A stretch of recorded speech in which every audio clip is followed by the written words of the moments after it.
uppercut, uppercut, sonic boom! Well, hello there, humans, hippies, earthlings, whoever you are, wherever you are, whatever you're doing, and hope you're lucky enough indeed to be doing it too. Welcome back to the channel.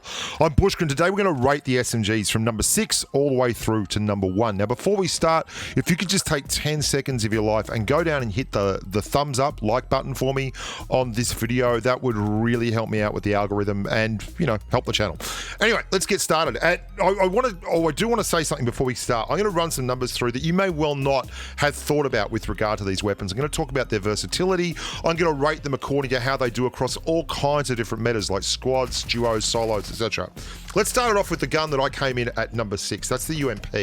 Now, I use the UMP a lot because it's very, very prevalent on hot drops, but I want to talk to you about why I think the UMP is probably, if I had to really, hand to my heart, say the least likely to have a place in the meta. It's this gun. This gun shares so many commonalities with the M416. It has basically the same damage, 39.6 versus 40.9, okay? Which is very, very, very slight difference in terms of damage. The rate of fire is 0.095 seconds per round, which is the same as the M416. All these guns have explosive limb damage, which means they're very, very good at hip firing. Basically, SMGs, the space they really meant to occupy in this meta is CQC, close quarters combat, up close and personal stuff. But there's a couple of reasons why the UMP just doesn't seem to get that. Now, quite aside from the M416 side of the equation, where because there's such a popular gun that already fills up that space and it shares so many of the commonalities, then the UMP doesn't get used. It's only got 25 in the clip. Now, update 0.16 really screwed a couple of these SMGs around. The Vector is another one that got changed, but the UMP only gets 25 base in a clip. Now, if you drop in a solo game, you can get by with that, but if you're in a squad game, it can become tedious. 25 rounds at 39.6 damage means you've got a total damage output of 990 damage, okay? That's not a huge amount. The BIZON, for instance, another SMG, has 53 rounds in the clip, which gets it 1,892 damage as soon as you pick it up out of one clip. So when you're in a game that's getting pushed a lot, or you're in a severe firefight, or you've really got to clear multiple targets at once to get a knock up, the UMP, unless it's got an extended magazine, it doesn't have that versatility. And its slow rate of fire, it's got the lowest rate of fire of any of the SMGs. Well, not the lowest rate of fire, sorry, shell velocity. It's just about the same as the BIZON in terms of rate of fire, 0.095 versus 0.097 seconds per round. Mean that it's kind of just struggling for a place. It's got excellent recoil. All these guns have excellent recoil profiles. Right, onwards and upwards. Number 5, I came up with the Vector. The Vector is just such a tough weapon. You've got to kit it out completely, right? If you don't kit it out completely, you only have 19 rounds in the clip, which means that you only have a potential to output 608 damage worth of, 9mm armor, which is not a lot. If you get 33, you can take that all the way up to 1,056. Again, that's not a lot, okay? Which means that quite apart from the fact that you need to get an extended magazine for it, and then you get your tack stock and your vertical foregrip and your compensator and all that kind of thing to make it work, there's so many other options out there that are just easier than that. And in patch 0.16, the Vector got changed over to 9mm from 45 caliber. They made it like a slightly slower rate of fire. It's down to 0.061 seconds per round, and that lowered the time to kill to 0.305 on a level 2 vest, which, although it's better than like a UMP and a BIZON, it falls short of so many other guns within the game. 0.3 is really the magic mark. Like your Beryl M762s, your Uzis, your MP5Ks, your Tommy guns, your AKMs, all these guns that are primary ARs and SMGs that can really shred people. And even things like the Mark 14, which is like 0.18, and the Grazes are 0.235s in terms of time to kill. Like they just take the space that the Vector used to really occupy, a real face melter. Anyway, so that's the reasoning behind why I've got the Vector rated there. Now, none of this means these guns don't work, because obviously I'm using all these different SMGs in the clips, and they're still knocking people the hell out. It can be done, and you've got to play them to their strengths, but it's just they don't really hold their place in the meta on their own. They don't replace other weapons.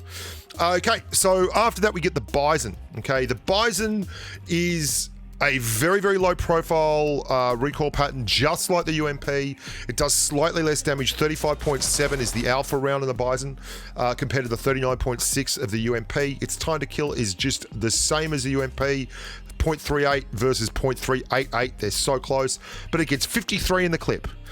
It can be used straight off the bat to devastate and destroy, and you have so much killing power in there that it's very, very easy to deal with multiple targets at once and constant pushes, and both killing a knock and thirsting it and flushing it in the same clip.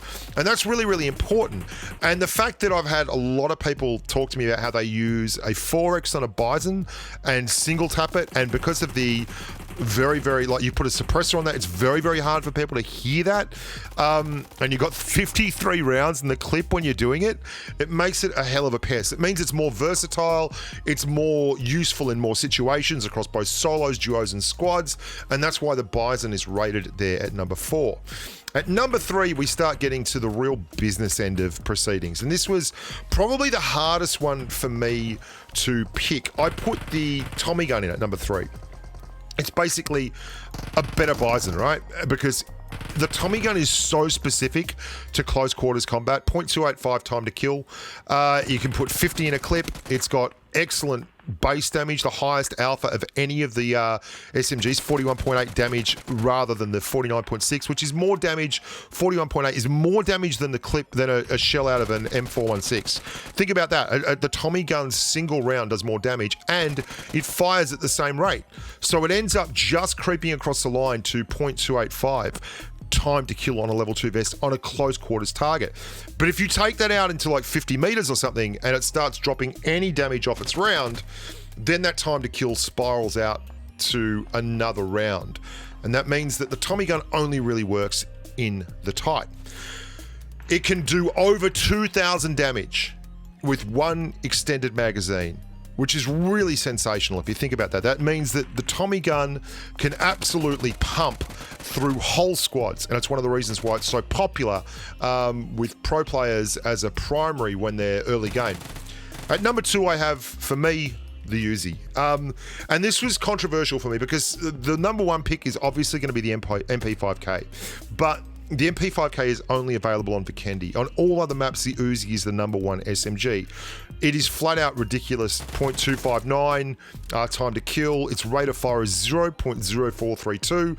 It only does 25.9 damage with its base round, which is the lowest of any of the SMGs. But let's be honest, you're only using it for this, for the single target boom, boom, boom.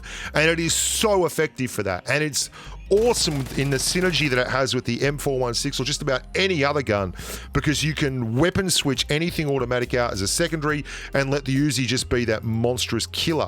Now, a lot of people don't realize this, but the gun that came first, the MP5K, actually has the same time to kill as the Uzi.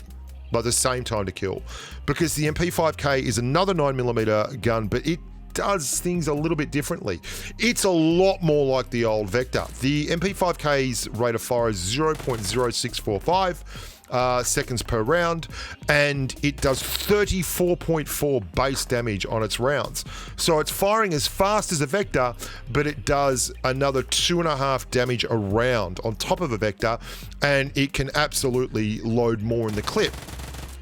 And this means that the MP5K, with the ability to mount a lower rail attachment like a vertical foregrip, a compensator, a tack stock, a 3X, all this kind of stuff, just has way too much versatility to be ignored. So while I would take the Uzi pretty much 9 times out of 10 over the MP5K because it's not there, once we get onto maps like Vikendi where you can pick up an MP5K, that's like my numero uno. Gotta have it, can't get enough of it. And a lot of people don't seem to give the MP5K the credit it deserves.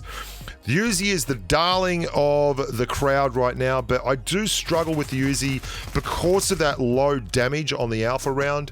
It's if you don't get them and you're in a squad fight with an Uzi, you better have an automatic weapon on a switch, because otherwise you're going to end up just getting creamed while you reload. MP5K, by the way, does have a very long reload, but it's got a lot more damage in the clip itself, with a base round of 34.4 versus Uzi's 25.9. Anyway, I hope you guys enjoyed that video. I really love doing these kind of videos, rating the guns, ranking the guns, talking about the underrated weapons and all that. If you've got any ideas that you want to put out there, leave them in the comments below. Remember to leave a like, look after yourselves, and as always, stay safe on the battlefield. Bye for now.